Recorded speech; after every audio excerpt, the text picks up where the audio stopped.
नमस्कार मित्रांनो, नाव माझं अनुश्री। आज मी आपल्याला गिर्यारोहणाबद्दल माहिती सांगणार आहे।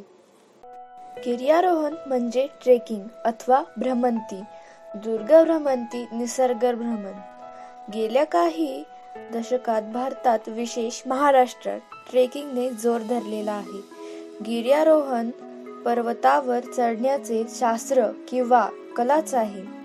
एक साहसी, कठीण व अत्यंत कार्यक्षमतेचा खेळ म्हणून आज त्यास विशेष महत्त्व प्राप्त झालेले आहे। अखिल भारतीय क्रीडा मंडळानेही त्यास एक क्रीडा प्रकार म्हणून रीतसर मान्यता दिली आहे। निसर्गाच्या सहवासात त्याची अनुभूती घेत विहार करणाऱ्या या साहसी खेळ म्हणजे गिर्यारोहण। खरं तर स्वच्छ मोकळी हवा, झाडं, नद्या पाहत मनसोक्त फिरणं ही अगदी आनंदाची गोष्ट असते।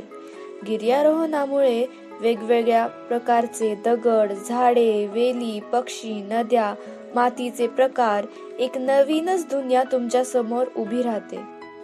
गिर्यारोहण हा फार पूर्वापार चालत आलेला आणि उत्साही, धाडसी गिरीप्रेमींचा जोपासलेला छंद आहे। निसर्ग निर्मित आव्हानाचा सामना करत ध्येय गाठायचे तर जोखीम घ्यावीच लागते, साहस करावे लागते।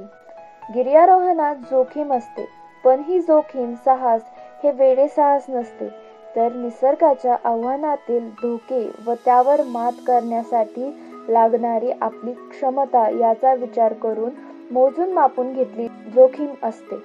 त्यामुळे गिर्यारोहणात जोखीम आणि साहस हे एकमेकांच्या बरोबरीनेच येतात। आपण आपल्या जीवनात एकदा तरी गिर्यारोहण करायला पाहिजे। धन्यवाद।